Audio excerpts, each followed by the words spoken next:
बिस्मिल्लाहिर्रहमानिर्रहीम। अस्सलाम वालेकुम। प्रोग्राम खिलाफ राय के साथ मैं हूं इफ्तिखार काज़मी। साबिक वज़ीर खजाना हफीज शेख को क्यों हटाया गया, ये सवाल ज़ेरे गर्दिश है, जबकि मेरी इतलात के मुताबिक हफीज शेख को उन ताकतों की ख्वाहिश पर हटाया गया है जिन्होंने उन्हें सेनेटर नहीं बनने दिया था। हाँ साहब पर एक बार फिर कारकर्दगी दिखाने के लिए दबाव बढ़ा दिया गया है और उसकी वजह यह है कि खान साहब के मद्दे मुकाबल कुव्वतें हुकूमत का बार उठाने के लिए तैयार नजर नहीं आ रही और ना ही किसी बंदोबस्त के तहत बाकी मानदा मुद्दत के लिए किसी का इक्तदार मुकम्मल कराने के लिए किसी को कायदा देने के लिए तैयार है। तो असल मसला ये है कि एस्टेब्लिशमेंट को खान साहब का मुतबादल नहीं मिल रहा, या दूसरे लफ्जों में ये कह लें कि मुतबादल बनने के लिए लोग तैयार नहीं है सिवाय पीपल पार्टी के। और कहने वाले कहते हैं कि पीपल पार्टी इस वक्त मुतबादल बनने के लिए पूरी तरह तैयार है और वो सिस्टम को चलाने के लिए खुद को पेश कर रहे हैं, मगर इसके लिए दूसरी तरफ से ये शर्त रखी गई है कि पीपल पार्टी अकेली नहीं बल्कि दीगर जमातों को साथ मिलाकर कोई मखलूत हुकूमत का फार्मूला निकाले।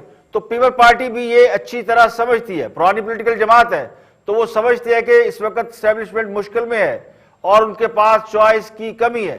नवाज शरीफ मुतबादल बनने को तैयार नहीं, वो अपनी शरात के तहत नए इलेक्शन और सियासत में अदम मुदाखलत की गारंटियां मांग रहे हैं और अपने स्टांस पे कायम है। अब नवाज शरीफ ये समझते हैं, जो उनके करीबी जराए बताते हैं, जो बहुत ही करीबी है, वो ये समझते हैं कि खान साहब जब तक हुकूमत में रहेंगे एस्टेब्लिशमेंट दबाव में रहेगी और एस्टेब्लिशमेंट की कमर उनके बोझ से दोहरी होती रहेगी, क्योंकि खान साहब की कारकर्दगी का जो सारा मलबा है वो एस्टेब्लिशमेंट पर पड़ रहा है और जब तक खान साहब मौजूद है उस वक्त तक एस्टेब्लिशमेंट बैकफुट पर है। अपोजिशन की तहरीक, लॉन्ग मार्च और इस्तीफे, ये सारे भी एस्टेब्लिशमेंट के ऊपर एक दबाव क्रिएट कर रहे हैं। तो यही वो दो तरफा प्रेशर है जो नवाज शरीफ समझते हैं कि उसकी वजह से एस्टेब्लिशमेंट को पीछे हटना पड़ेगा। तो इस सूरत हाल में पीपल पार्टी ने एस्टेब्लिशमेंट के लोगों के साथ मिलकर काम करने के लिए बाहें फैला दी हैं। अब बाप पार्टी के सेंटर को लेकर यूसुफ गिलानी को मुंतब कराना और उसका पंजाब में काफ लीग को आगे लाना या चौधरी फरीद लाई को वज़ीर आला बनाने का इजहार करके पीपल पार्टी एस्टेब्लिशमेंट को बहुत से मुस्बत इशारे दे चुकी है, जिनमें बहुत से नाकाम हो चुके हैं। अब पीपल पार्टी ने एक नया दाव खेला है और मुस्लिम लीग नून को ऑफर किए कि वो अपना वज़ीर आला ले आए, हम तहरीकी अदम एतमाद लाएंगे। लेकिन नवाज शरीफ इस बात को नहीं मान रहे। नवाज शरीफ कोई भी इस तरह का फार्मूला नहीं चाहते जिसके तहत हुकूमत एक सूबे की तब्दील हो जाए या फिर कोई फॉर्मेशन तब्दील हो जाए और यही हुकूमत चलती रहे। नवाज शरीफ समझते हैं कि जब तक खान साहब हैं, उनकी परफॉर्मेंस है, उस वक्त तक एस्टेब्लिशमेंट के साथ दबाव बरकरार रखना चाहिए ताकि जो अगली हुकूमत आए उसको कम से कम 5 या 10 साल के लिए इक़्तिदार में एक एनओसी मिल जाए, यानी उसको उसके खिलाफ कोई साजिश नहीं होगी या उसे हटाया नहीं जाएगा या उसे काम करने दिया जाएगा। तो एक लॉन्ग टर्म फार्मूला या स्ट्रेटेजी है, क्योंकि नवाज शरीफ ये समझते हैं कि उन्होंने 3 बार इक़्तिदार में आके देख लिया और जब तक इक़्तिदार को इस्तेहकाम नहीं मिलेगा कोई भी हुकूमत डिलीवर नहीं कर सकती। तो वो इस वक्त इस फार्मूले के तहत चल रहे हैं। अब ताकतवर हल्के हफीज शेख से इस वजह से नाराज हैं कि उन्होंने एस्टेब्लिशमेंट को IMF के सामने डाल दिया और हुकूमत के पास बचने की कोई गुंजाइश नहीं छोड़ी, तो इसे बैड डील कहा जा रहा है। तो असल में उस डील का नजला हफीज शेख पर गिरा है, यानी स्टेट बैंक को या स्टेट बैंक की खुद मुख्तारी को गिरवी रखने के लिए जो तरमीमी ऑर्डिनेंस आया है उस पर जो पब्लिक रिएक्शन आया वो रिएक्शन बहुत जगहों पर पहुंचा है। तो बहुत से लोग अब भी ये समझते हैं कि हफीज शेख ने खान साहब को फंसाया है, जबकि बहुत से लोग ये भी कहते हैं कि खान साहब ने हफीज शेख की कुर्बानी देकर अपनी गर्दन बचाई है। तो अपोजिशन को बहुत से ताकतवर हल्कों की जानिब से ये सिग्नल दिए जा रहे हैं कि वो ये तरमीमी ऑर्डिनेंस किसी सूरत में मंजूर ना होने दें ताकि हुकूमत की भी फेस सेविंग हो जाए और ऑर्डिनेंस भी वापस हो जाए। तो खान साहब अब अपनी सारी टीम बदल रहे हैं ताकि उनको इत्मीनान दिलाया जा सके जो उन्हें लेकर आए हैं कि अब खान साहब दोबारा से अपने शू कस के और दोबारा काम करने के लिए तैयार है। तो इतलात है कि काबीना के अगले इजलास में बहुत से वजीर तब्दील कर दिए जाएंगे ताकि बहुत से लोगों को मुतमईन किया जा सके। असद उमर और हफीज शेख को हटाकर खान साहब ने यह तो मान लिया है कि 2.5 साल में उन्होंने मोशत की कामयाबी के जितने दावे किए या वो और उनकी हुकूमत, उस सब ने जो दावे किए वो दावे दुरुस्त नहीं है। इन दावों को उनके अपने लोग भी नहीं मान रहे। तो कहने वाले अब ये कहने पर मजबूर हो चुके हैं कि बार बार टीम बदल कर देख ली, एक बार कप्तानी बदल कर देख ले। तो खान साहब जिस बात का सबसे बड़ा क्रेडिट लेते रहे हैं वो यही था कि खान साहब को टीम बनाना आती है और उन्होंने ऐसी टीम बनाई जिसने जाके वर्ल्ड कप जीत लिया। तो वर्ल्ड कप जीतने वाली टीम बनाने का क्रेडिट खान साहब को दिया जाता है, लेकिन यहां जो टीम उनको मुयस्सर थी या दी गई या जो उन्होंने खुद बनाई, तो टीम बनाना तो दूर की बात है, खान साहब को यह भी समझ नहीं आ रही कि किस खिलाड़ी को किस नंबर पर खिलाना है।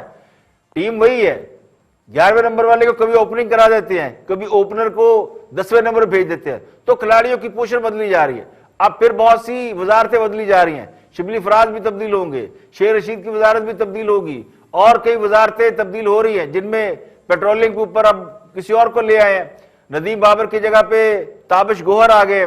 तो कल तक हफीज शेख का तूती बोल रहा था, उनको मोशत को दुरुस्त सिमत में डालने का क्रेडिट दिया जा रहा था और इसी वजह से हफीज शेख को इलेक्शन में लड़ाया गया। तो सेनेट में इस्लामाबाद की सीट पर जब इलेक्शन लड़ाया गया तो जो दावे खान साहब ने किए थे वो ये थे कि हफीज शेख ने बहुत जबरदस्त काम किया है और उन्होंने पाकिस्तान की मोशत को राइट ट्रैक पर डाल दिया है। अब उनके गले में महंगाई डालकर उन्हें कुर्बानी का बकरा बना दिया गया और महंगाई के हवाले से जितनी लान तान हो रही है, जितना बुरा भला कहा जा रहा है, उस सब की डायरेक्शन हफीज शेख की तरफ मोड़ दी गई है। और हफीज शेख साहब को अब मैं ये नहीं कह सकता कि उन्होंने ये दुरुस्त है या गलत है, लेकिन इतलात ये कि उन्हें कोरोना हो गया है, यानी अब वो अगले 10-15 दिन वो मौन साधन होंगे, यानी वो कहते हैं ना चुप कर रोजा रख के बैठे होंगे और वो कोई बेचारे रिएक्शन भी नहीं दे सकेंगे। तो बज़ाहिर ये तासुर दिया गया कि सारी महंगाई का जिम्मेदार एक ही आदमी है और वो हफीज शेख है, मोशत की खराबी का एक ही जिम्मेदार है, वो हफीज शेख है। तो खान साहब ने खुद को बड़े आराम से साइड पर कर लिया। तो हफीज शेख के बारे में जो उनके मुखालिफिन है वो पहले भी ये समझते थे और अब भी ये समझते हैं कि ये IMF का बंदा है, मिशन पूरा होने पर बैग उठाकर चलता बनेगा। बहुत से दिफाई तजिया निगार इस किस्म की बातें कर रहे थे कुछ दिनों से, लेकिन खान साहब ने उन्हें सेनेटर बनवाकर पूरा वजीर बनाने की कोशिश की, जो खुद खान साहब के अपने लोगों ने नाकाम बना दी। तो आज हफीज शेख को हटाने से कम लोगों को एक बात की समझ आ गई होगी कि हफीज शेख हारे क्यों थे, तो उनकी हार के पीछे कौन लोग थे और अब उनको निकालने के पीछे कौन लोग हैं। क्योंकि अगर वो लोग ना हो तो फिर तब्दीली कोई नहीं आती। तो बहुत बड़ी कुव्वत है जिसने हफीज शेख को इलेक्शन में हारा। मुझे लग रहा कि ये यूसुफ गिलानी का पीपल पार्टी का कोई कमाल नहीं था, ये कमाल उन्हीं लोगों का होता है जो हमेशा कमाल करते हैं।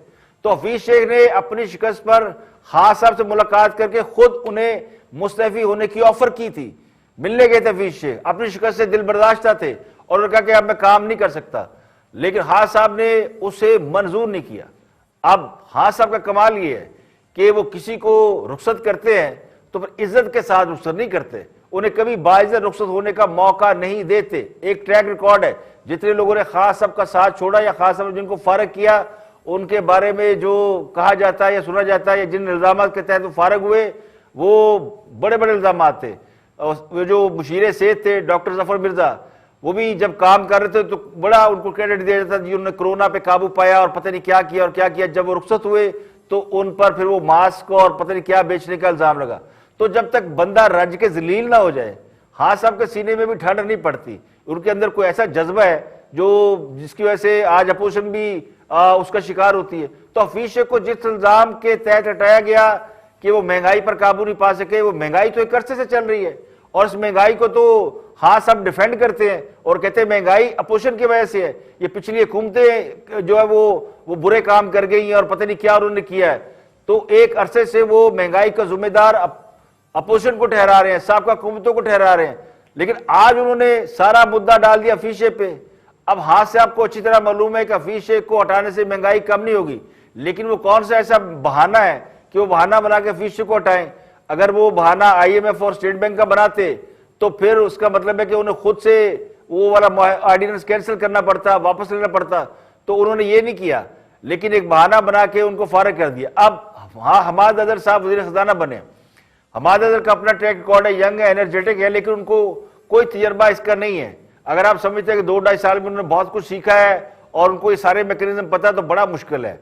इस मामले में मुझे लगता है कि ये अवाम को ट्रक की बत्ती के पीछे लगाने के लिए उनको बनाया गया ताकि लोग ये समझे कि जी हमारा दर आए तो महंगाई कम कर देंगे, तो बड़ा मुश्किल है। तो अगले चंद दिनों में ट्रक की कई और बत्तियां जलेंगी और जलाई जाएंगी। लेकिन दूसरी तरफ जो साइड ट्रैक चल रहा है, जो पीडीएम और अपोजिशन के हवाले से इतलात हैं, एक बार फिर शहबाज शरीफ खबरों में है और शहबाज शरीफ से राब्तों के दावे किए जा रहे हैं। बहुत सारी इतलात है, बहुत सारे एंकर, बहुत सारे यूट्यूबर्स वो कह रही है शहबाज शरीफ से बड़े हम लोगों ने मिले हैं, कोई लेमोजीन में गया है, कोई कैसे गया कैसे गया, तो बहुत सारे ऐसी। तो शहबाज शरीफ जाहिर है एक स्टेचर के आदमी, एक पोलिटिकल लीडर है, बड़ी जमात के वो सदर भी हैं, तो उनसे राब्ते किए जा रहे हैं। उनसे राब्तों के साथ साथ जो दूसरी खबर वो मार्केट में है, वो पीपल पार्टी के हवाले से जो कहती है कि हम अब हमजा शहबाज से राब्ता करेंगे। तो गुजारिश ये कि राब्ते जिससे भी किए जाए, जब 2.5 साल में नून से शीन नहीं निकाली जा सकी, मरीम और हमजा शहबाज में दरार नहीं डाली जा सकी, तो फिर ये मुलाकातें और ये सारी चीजें ये एक फेडरल प्रैक्टिस है, इसके अलावा और क्या हो सकती है। अब तो दिफाई तजिया निगार भी ये मान गए हैं कि शरीफ फैमिली में दरार डालना मुश्किल है, तो फिर मुलाकातों से क्या हासिल वसूल होगा। अब मुस्लिम लीग नून या पीपल पार्टी या और सियासी जमातें वो जाहिर अपनी अपनी पॉलिटिकल स्ट्रेटजी के तहत आगे बढ़ रही है, लेकिन ये जो नून लीग वाला केस है जिसमें हमजा शहबाज हो, मरीम नवाज हो, शहबाज शरीफ हो या शाहिद खान अब्बासी हो, इसमें तो एक बात जो है वो मान लेनी चाहिए लोगों को, सबके सामने है कि आखिरी फैसला नवाज शरीफ का होता है और नवाज शरीफ ने आखिरी फैसला करना है। जो इस बात का फैसला करके बैठे हैं कि उन्हें इस बार इख्तिदार नहीं चाहिए बल्कि गारंटी चाहिए।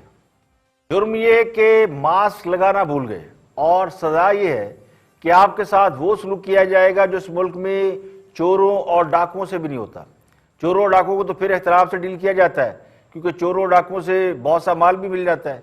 अब अल्लाह जाने बज़दार हुकूमत की पॉलिसियाँ कौन बनाता है।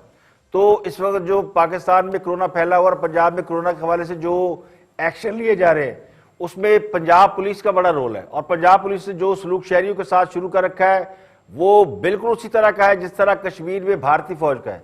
यानी मास्क ना पहनने की सूरत में पुलिस को गिरफ्तारी का अख्तियार दे दिया गया है और वो कहते हैं अल्लाह दे बंदा ले, पुलिस को गिरफ्तारी का अख्तियार मिल जाए और फिर पुलिस ये मौका छोड़ दे, ये हो नहीं सकता। अब पुलिस पर तो हमेशा ये इल्जाम लगाया जाता है कि उन्हें मौका मिल जाए तो फिर वो खूब माल बनाते हैं। तो एसओपीज कोरोना के उनकी खिलाफ वर्जी नहीं होनी चाहिए, इस पर कोई दो राय नहीं है। लेकिन ये जो मास्क ना लगाने पर एक्टिविटी हो रही है, देखिए पूरी दुनिया में कोरोना फैला हुआ है और मास्क ना लगाने पर जुर्माना होता है और भी कार्रवाई होती होगी, लेकिन ये नहीं होता कि आप सबको उठाकर एक ही हवालात में जाके बंद कर दें। अब पिछले 2 रोज से पुलिस लोगों को पकड़ रही है, खासकर मैंने लाहौर में देखा कि वो किसी को भी राह चलते को पकड़ लेते हैं, आपने मास्क नहीं लगाया हुआ। अब एक बंदा घर से बेचारा नींद में उठा, शलवार पहनी, गया दूध लेने, उसको पकड़ लिया कि तुमने मास्क नहीं लगाया हुआ। रात को उसे थाने में रखते हैं और फिर वो बेचारा डर के मारे कुछ पैसे वैसे देके छूट जाता है, सुबह फिर बुलाकर उसे ये कहते हैं कि हम तुम्हें शख्सी जमानत पर छोड़ रहे हैं। अब ये सारा कुछ हो रहा है और इसमें पुलिस जो है वो धड़ाधड़, मैं नहीं कहता सारी पुलिस खराब है, पुलिस की वजह से ही हम लोग हैं, लेकिन पुलिस के अंदर जाहिर है वो लोग भी हैं जो कि कोई मौका नहीं छोड़ते माल कमाने का। तो उन्हें ये मौका मिल गया है कि जैसे ही हुकूमत ने एसओपीज अनाउंस किए हैं, अभी ये एसओपीज 1 अप्रैल से लागू होने हैं, तो उन्होंने कल से काम पकड़ लिया है और फिर ये जो पुलिस को गिरफ्तारी का अख्तियार दिया गया मास्क ना लगाने पे। देखिए मास्क लगाने के लिए लोगों को आप मास्क के लिए गाइड कर सकते हैं, उन्हें मास्क प्रोवाइड कर सकते हैं। अगर रोड पे आप हैं तो आप उन्हें मास्क देके, जिसने भी मास्क लगाया उसे रोके मास्क थमा दें ताकि उसे पता हो कि मास्क लगाना है। ये जो पकड़ पकड़ के ले जाना किसी वार्निंग के बगैर, ये मेरा ख्याल है इससे लोगों के अंदर जो है वो रिएक्शन आ सकता है। तो कोरोना एसओपीज की खिलाफ वर्जी रोकना अच्छी बात है, लेकिन पुलिस को लाइसेंस टू किल देना ये कहाँ का इंसाफ है। अब सोने पर सुहागा ये कि जो शख्स अपनी गाड़ी चला रहा है वो अगर उसने मास्क नहीं लगाया हुआ तो उसे भी रोक लें, उसे पकड़ लें कि आपने मास्क नहीं लगाया हुआ, जबकि वो अपनी गाड़ी के अंदर जिसके चारों दरवाजे बंद है, शीशे चढ़े हुए हैं, वो ज्यादा सेफ है। तो बुज़ार साहब के विजन को सलाम करना पड़ता है कि एक तो वो काम करते नहीं और जब काम करने पे आते हैं तो ऐसा करते हैं कि माशाल्लाह बहुत ही अजीब। तो कोरोना को रोकने के लिए इस वक्त पंजाब में जो कुछ हो रहा है, मुझे लगता है कि इसके ऊपर पंजाब हुकूमत को एक बार फिर रिविजिट करना चाहिए कि उन्होंने ये जो कोरोना के लिए जो एसओपी जारी किए उन एसओपीज की आड़ में लोग जो है वो जुल्म ना करे लोगों के ऊपर जो है कहते हैं ना इस तरह की कोई एक्टिविटी ना डाले कि जिससे लोग ये समझे कि ये रियासत हमें इंसाफ नहीं दे रही है, हमारे साथ नहीं है। जान बचाना फर्ज है। और मैं सबको कहता हूं कि आप मास्क लगाएं, सैनिटाइजर लगाएं, क्योंकि जान आपकी अपनी है। आप हुकूमत को छोड़ दें कि हुकूमत क्या करे क्या नहीं कर रही, लेकिन दूसरी तरफ हुकूमत का भी फर्ज यह है कि लोगों को इसका मौका दे, समझाए, कंपेन चलाए। ये जो रोज बैठ के टेलीविजन चैनलों पे बहुत कुछ आप दाएं बाएं करते हैं और हर 2 मिनट में आ जाती है अपोजिशन ये कर रही वो कर रही, तो कोरोना के ऊपर बात करें, लोगों को समझाएं, टीमें अपनी भेजें ऑन ग्राउंड। ये पाकिस्तान के हर शहर में हो रहा है, पंजाब के खासकर कई शहरों में इतलात है कि लोगों को पकड़ लिया गया है, कोई शेव कराने बैठा उसको आधी शेव की है नहीं की, उठा के ले गए, और फिर आप उठा के ले जाके उसको जुर्माना नहीं कर रहे, उससे पैसे लेकर उसको छोड़ रहे हैं और उसको जलील कर रहे हैं। तो ये जो है ना ये सरासर नाइंसाफी है। तो बेशक कोरोना फैला हुआ है और मैं इसकी पूरी इंफॉर्मेशन भी आपको देता हूं कि पाकिस्तान में इस वक्त रिकॉर्ड है, इस वक्त यानी पिछले साल 11 जून को यानी 9 माह पहले एक दिन में 101 लोग जाँ बहक हुए थे कोरोना से, और पिछले 24 घंटों में 100 अफराद जाँ बहक हुए। तो बहुत शदीद कोरोना फैला हुआ है। तो उसके लिए एहतियाती तदाबीर और SOP आप पाबंदियां लगा दें, लेकिन ये इस तरह की चीजें करना, इस पर मैं थोड़ा सा मैंने इसलिए कहा है ताकि पुलिस को काम अगर सुन रहे हो तो पुलिस को कम से कम वो समझा सके कि लोगों को आपने ट्रीट कैसे करना, how to behave with civil society. तो पुलिस का काम ये नहीं होता कि आप उनको चोर डाकू समझे और जैसे क्रिमिनल या दहशतगर्द, किसी को गिरेबान से पकड़ रहे हैं, किसी को बाजू से पकड़ रहे हैं, और कोई फीमेल के साथ बैठा है मोटरसाइकिल के ऊपर आप उसको भी पकड़ रहे हैं जिसने ऑलरेडी मास्क अपना वो पहना हुआ है, हेलमेट पहना हुआ है। तो गुज़श्ता 24 घंटों के दौरान मुल्क भर में मजीद 4084 केसेस सामने आए हैं। तो मुसद्दका मरीजों की पाकिस्तान में तादाद 6,63,000 हो गई। अब सरकारी दादोशुमार ये कहते हैं पंजाब में सबसे ज्यादा कोरोना फैला हुआ, जिसकी तादाद 2,17,694 है। लाहौर के 40 इलाकों में स्मार्ट लॉकडाउन लगा दिया गया, जबकि सिंध में भी, बलोचिस्तान में भी, पेशावर में तो आज से उन्होंने शादी ब्याह की तकरीबात बंद कर दी हैं और तमाम मार्केटें, बाजार 6 बजे बंद करने के ऑर्डर किए। तो सिंध में भी इस तरह का है। तो 1-2 दिन का, हालांकि कल ही इन्होंने ये कहा कि 1 अप्रैल से करेंगे और उसके बाद आज से शुरू कर दिया। तो ये जो बड़ी कन्फ्यूजन किस्म की पॉलिसी हुकूमत की तरफ से आ रही है, ये अवाम को और ज्यादा कन्फ्यूज कर रही है। अगर हुकूमत ने 1 अप्रैल से ऑनवर्ड जो पाबंदियां लगाने का ऐलान किया तो फिर आप 1 अप्रैल का इंतजार कर रहे हैं। आप वो पेट्रोल वालों की तरह के जी रात को पेट्रोल बढ़ जाएगा तो दोपहर 12 बजे से पेट्रोल बंद कर देते हैं। तो वो काम अब ये भी यहां भी शुरू हो गया है कि ऐलान किया गया कि 1 अप्रैल से 11 अप्रैल तक एक नोटिफिकेशन है, लेकिन अभी से इंटरसिटी बसें रोकी जा रही हैं, पकड़ा जा रहा है और तकरीबात पे छापे मारे जा रहे हैं, विच इज वेरी अनफेयर और वेरी इलॉजिकल। फिर यहाँ पे लेंगे ब्रेक और ब्रेक के बाद वापस आएंगे और भी आप मौजूद आपके साथ शेयर करेंगे। और अहम खबर यह कि नेपरा ने बिजली सार्फिन पर तकरीबन 91 अरब का बोझ डालने की तैयारी शुरू कर दी है। और ये बिजली महंगी नहीं हो रही, ये कुछ और है। मैं आपको बताता हूं कि ये 91 अरब किस मद में डाले जा रहे हैं।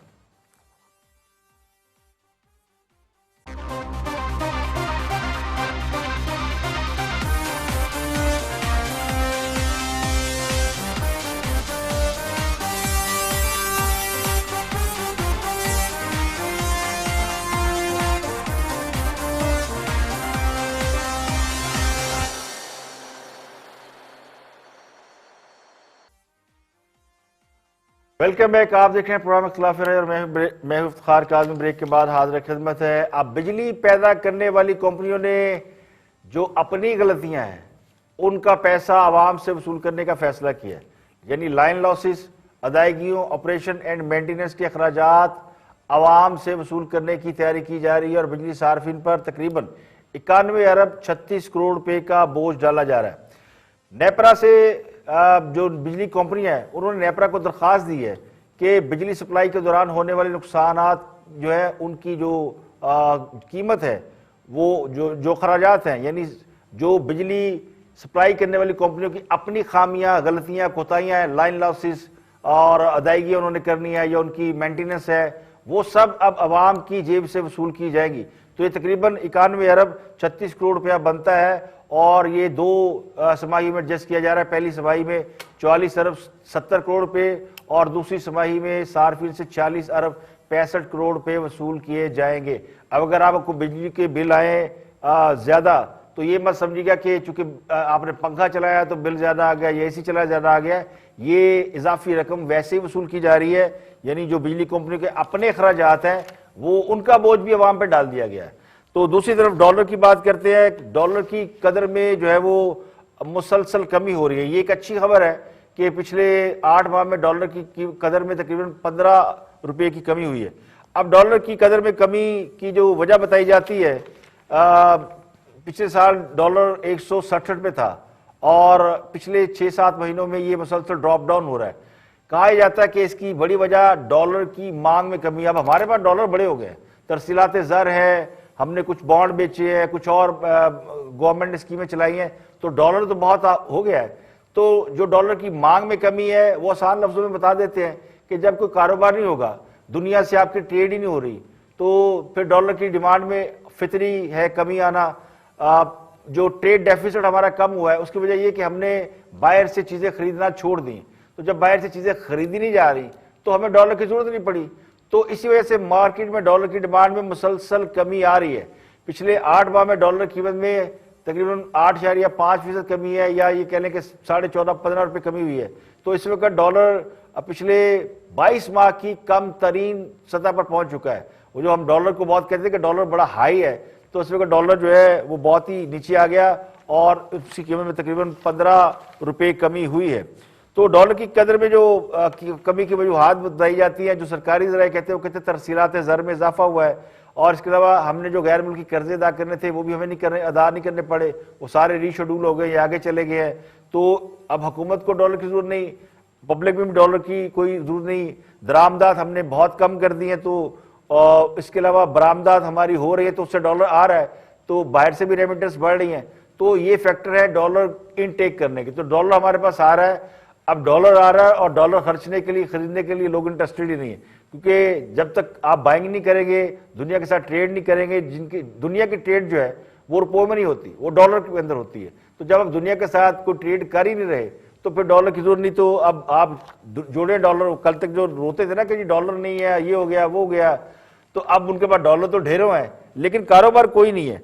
तो डॉलर की कीमत में 15 रुपये कमी हुई है। तो मेरा क्वेश्चन ये, मैं सारी स्टोरी का इसके पीछे कि जब डॉलर की कीमत बढ़ती है तो फिर हर शय महंगी होती है, महंगाई होती है कि डॉलर महंगा हो गया, डॉलर महंगा हो गया। अब डॉलर की कीमत में 8 माह में 15 रुपये कमी हुई है, तो कोई एक चीज भी ऐसी है जो डॉलर की वजह से सस्ती हुई हो?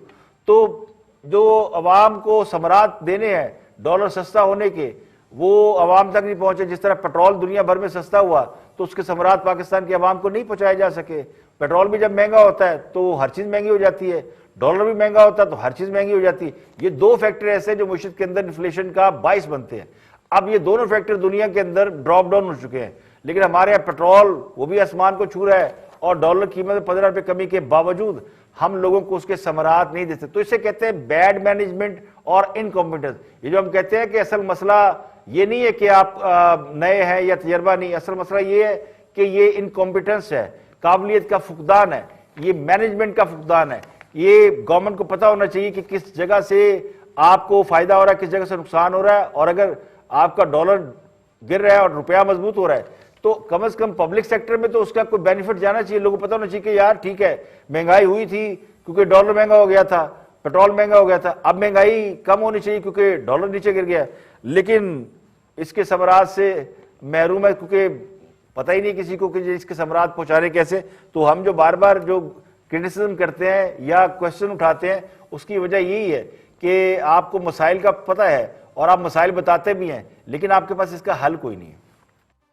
तो आगे बढ़ते हैं और बात करते हैं कुछ पॉलिटिकल माहौल के ऊपर। Shahid Khan Abbasi ex prime minister हैं, गुफ्तगू कर रहे हैं शाहिद खानजादा के साथ, और सेनेट में पीपल्स पार्टी के 57 अरकान होने के हवाले से पीपल्स पार्टी कह रही थी कि हमारे पास अपोजिशन में 57 लोग हैं।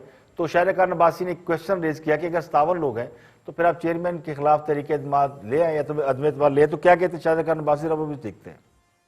पीपल्स पार्टी खुद कह रही है कि जी फिर परवेज इलाही का भी रास्ता हो सकता है, और अगर परवेज इलाही साहब का रास्ता होगा तो आपको अच्छी तरह इल्म है कि वो सपोर्ट के बगैर नहीं होगा। अगर आप बाप पार्टी का इल्जाम लगा रहे हैं पीपल्स पार्टी पर, तो कॉन्फिडेंस रह क्या गया है या आपकी उम्मीद रह क्या गई है 5 अप्रैल के पाकिस्तान पीपल्स पार्टी के इजलास से? क्या एतमाद है आपका उन पर? देखें, वो अपना फैसला कर ले। उन्होंने अपनी सीईसी बुलाई है एक मकसद के लिए कि बीडीएम कह रही है कि इस्तीफे दें, वो वहां पर फैसला कर लेंगे। मुझे तो बहुत दुख हुआ जो कि हमने बाप पार्टी के हुकूमत के बेंचेस से लोग पकड़कर अपोजिशन के बेंचेस पर बिठाए और उनकी बलबूते पर हमने कहा जी हम लीडर ऑफ अपोजिशन बन रहे हैं। ये तो बहुत घाटे का सौदा है।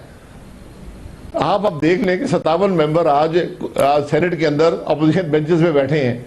फिर तो मैं ये कहना चाहता हूं और मैं कहूंगा कि फौरी तौर पे अदम एतमाद किया जाए और यूसुफ गिलानी साहब से जो इलेक्शन चोरी हुआ था उनको वापस दिलाया जाए और वो सेनेट चेयरमैन की सीट पर बैठे। मेरी ख्वाहिश तो ये है, अगर 57 मेंबर हमारे पास वाकई मौजूद हैं तो ये एक अजीब सा तमाशा जो हमने अपना लगा लिया है कि अपोजिशन की कुर्सी पर भी आज एस्टेब्लिशमेंट मौजूद है, तो फिर क्या बनेगा मुल्क का। अब भाई साहब अपने पॉलिटिकल एक्सपीरियंस की बुनियाद पर बताइए, आपको उम्मीद है कि पीपल्स पार्टी 5 अप्रैल को इस्तीफों का फैसला कर लेगी या फिर पीपल्स पार्टी गोइंग फॉरवर्ड आपकी पीडीएम का हिस्सा रहेगी?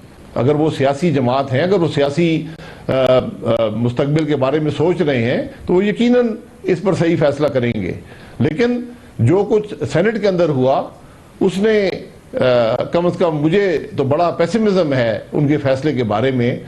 अगर वो इतनी छोटी सीट के लिए इतना बड़ा सौदा कर सकते हैं तो फिर वो इस्तीफा देना तो बहुत दूर की बात है उनके लिए। लेकिन फिर भी मैं उम्मीद है कि पीडीएम के बयानिए के लिए, जो मुल्क के निज़ाम की तब्दीली के लिए है, जो मुल्क की तरक्की के लिए है, मुझे उम्मीद है वो बेहतर फैसला करेंगे और कम से कम ये जो गलती उनसे हुई है सेनेट के अंदर, इस गलती को धोएंगे। तो पीपल पार्टी के खिलाफ जब मुकदमा अरूज पर थे, लोग पकड़े जा रहे थे, खास सब बड़े गुस्से में थे और नैब बड़े जोरों में थी। ये मुकदमा, वो मुकदमा, मनी लॉन्ड्रिंग और फॉरेन फंडिंग और पता नहीं क्या क्या, और पीपल पार्टी के खिलाफ दर्जनों केस खुले हुए थे। तो जरदारी साहब और उनकी फैमिली की पेशियां हो रही थी। तो पीपल पार्टी मुश्किल में थी, बुरी तरह तिलमिला रही थी। तो इस बात में कोई शुबा नहीं है, कोई दो राय नहीं है कि पीपल पार्टी ने ही सबसे ज्यादा भागदौड़ की और पीडीएम बना ली, क्योंकि उन्हें पता था कि पीएमएलएन भी इसी किस्म की मुश्किलात का शिकार है। तो पीडीएम बनने का एक फायदा तो ये हुआ कि पीपल पार्टी को रिलीफ मिल गया। अब जरदारी साहब को इस्लामाबाद नहीं आना पड़ता, वो आराम से कराची बैठे हैं और मुकदमात का मामला भी कटाई में पड़ गया है। वो जो आप बड़े बड़े केस सुनते थे ना, फलां केस फलां केस फलां केस, तो वो केस कहां गए? तो अब कौन सी पीडीएम और कौन सा एहतजाज? तो पीपल पार्टी को क्या जरूरत पड़ी है कि वो इमरान खान को हटाएं और नवाज शरीफ को ले आए? ये बात तो आम आदमी को भी समझ में आ चुकी है कि पीपल पार्टी इस्तीफे नहीं देगी। वो मुतबादल 100 तरीके बता देंगे, लेकिन असम्बलियों से इस्तीफे उस वक्त तक नहीं देंगे जब तक असम्बलियां खुद डिजॉल्व न हो जाए या खासम की हुकूमत खुद ही ना गिर जाए। तो मुस्लिम लीग नून और पीडीएम अगर ये समझ रही है कि पीपल पार्टी उनके कहने पर सब कुछ दाव में लगा देगी, तो उनकी ये उम्मीद या तवक्को पूरी नहीं हो सकती। पीपल पार्टी का अपना पॉइंट ऑफ व्यू है, वो भी एक पॉलिटिकल जमात है। उनका बड़ा क्लियर स्टांस है कि उनकी एस्टेब्लिशमेंट से कोई लड़ाई नहीं। एस्टेब्लिशमेंट से अगर लड़ाई है तो नवाज शरीफ की है या मौलाना फजलुर रहमान की हो सकती है। पीपल पार्टी की कोई लड़ाई नहीं है। पीपल पार्टी से जो असल मसला हुआ था वो खान साहब का साथ हुआ था। पिछले 2013-18 के इलेक्शन के बाद, इलेक्शन से पहले जब सेनेट की एक फॉर्मेशन चेंज हुई थी, तो उस वक्त खान साहब और पीपल पार्टी इत्तेहादी थे और चेयरमैन सेनेट के लिए जरदारी साहब की पार्टी बड़ी जबरदस्त आगे जा रही थी। उन पर इल्जाम लगाया जाता है कि उन्होंने बलूचिस्तान में नवाज शरीफ की हुकूमत को उल्टाया और वहां एक बाप पार्टी बन गई। लेकिन उस वक्त खान साहब जो है वो बिल्कुल अकड़ गए और उन्होंने डिप्टी चेयरमैन देकर पीपल पार्टी को जान छुड़ा ली और खुद पूरा केक हड़प कर लिया। तो पीपल पार्टी की अगर लड़ाई है तो एस्टेब्लिशमेंट से नहीं, खान साहब से लड़ाई जरूर है कि खान साहब ने उनसे वादे पूरे नहीं किए और फिर उसके बाद खान साहब ने उनको काफी दीवार से भी लगाया। तो वो खान साहब को हटाकर किसी और को ले आए तो इसी सूरत में हो सकता है कि उन्हें मालूम हो कि उन्हें इक़्तिदार के केक में पूरा हिस्सा मिलेगा। तो इस वक्त पीपल पार्टी तो फेडरल गवर्नमेंट की तरफ देख रही है कि वो अगर तोड़जोड़ करती है और 2-4 जमातें जिसमें बीएनपी और एएनपी तो उनके साथ हैं ही, अगर ये मिल जाती हैं और काफली भी उनके साथ आ जाती है, तो फिर पीपल पार्टी तो बड़े ज्यादा गोल की तरफ देख रही है। वो बाकी का जो 2-2.5 साल खान साहब के रहते हैं, उनका ख्याल है कि अगर खान साहब हट जाए तो 2-2.5 साल बाकी हुकूमत वो चला लेंगे। लेकिन अगर नए इलेक्शन होते हैं और नए इलेक्शन में पीपल पार्टी फेडरल में गवर्नमेंट बना लेगी, ये फिलहाल मुमकिन नहीं है, नजर नहीं आता। यहां पे लेंगे एक ब्रेक और ब्रेक के बाद वापस आएंगे और भी हम मौजूद आपके साथ शेयर करेंगे। हमारे साथ रहिएगा।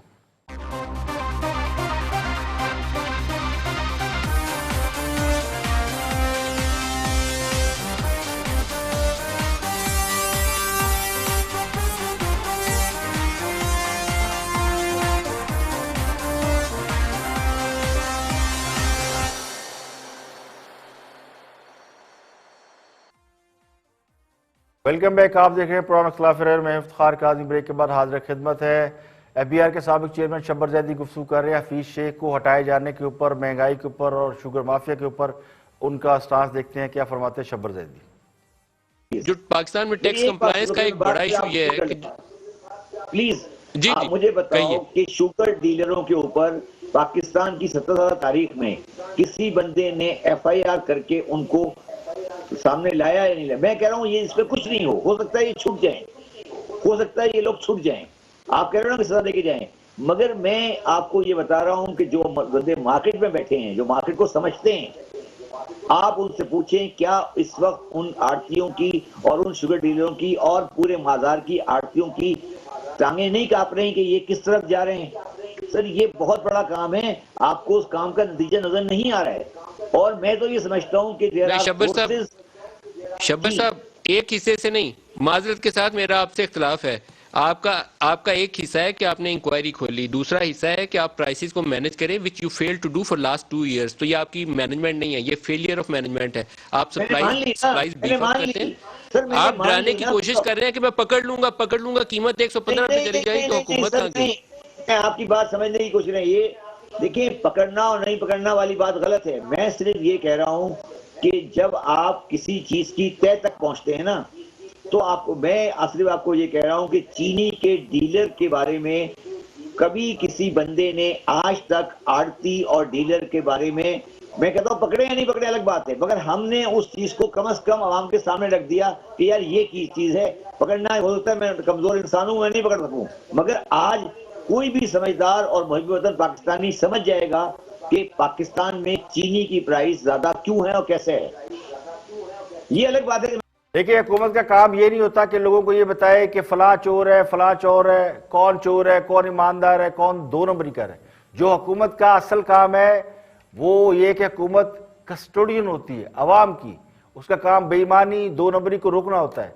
अवाम के मफादात का तहफ़्फ़ुज़ हुकूमत की अव्वलीन जिम्मेदारी है, क्योंकि हुकूमत अवाम के वोटों से बनती है। अब खान साहब की हुकूमत बनी कि नहीं बनी, लेकिन हुकूमत अवाम के वोटों से ही बनती है। और खान साहब ने भी अच्छे हाथ से वोट हासिल किए। तो खान साहब जब से हुकूमत में आए हैं, वैसे भी उन्हें अपनी जमात के सिवा सारी दुनिया चोर नजर आती है। और ये बात लोगों को अच्छी तरह समझ आ गई है कि हमारा चौकीदार सिर्फ शोर मचाना जानता है, चोरों को पकड़ने का उसमें हौसला नहीं है या फिर नीयत नहीं है। और कभी कभी तो यूं भी लगता है कि चोरी हुई भी नहीं और सिर्फ चोर चोर का शोर मचाकर वो अपनी जॉब जो है वो पूरी करते थे कि जी मैं चौकीदार हूं तो मेरा काम सिर्फ चोर चोर का शोर मचाना है। वो कहते ना जागते रहो, और यहां कहा जाता है जागते रहो, तो जागते रहना तो 3.5 रहना। तो खास साहब अपनी टीम में लोग भी ऐसे ही मुंतब करते हैं जो उनके नक्शे कदम पर चले। यानी अगर खास साहब शोर मचाते हैं चोर चोर, तो बाकी के लोग भी यही शोर मचाते रहे चोर चोर चोर, और क्रेडिट लेने की कोशिश करें कि हमने शोर तो बहुत मचाया। बिल्कुल उस बंदर की तरह जिसे जंगल की बादशाही मिल गई और उसने एक से दूसरे दरख्त पर कई छलांगे लगाकर अपनी भागदौड़ तो साबित की, लेकिन मसला हल नहीं कर सका।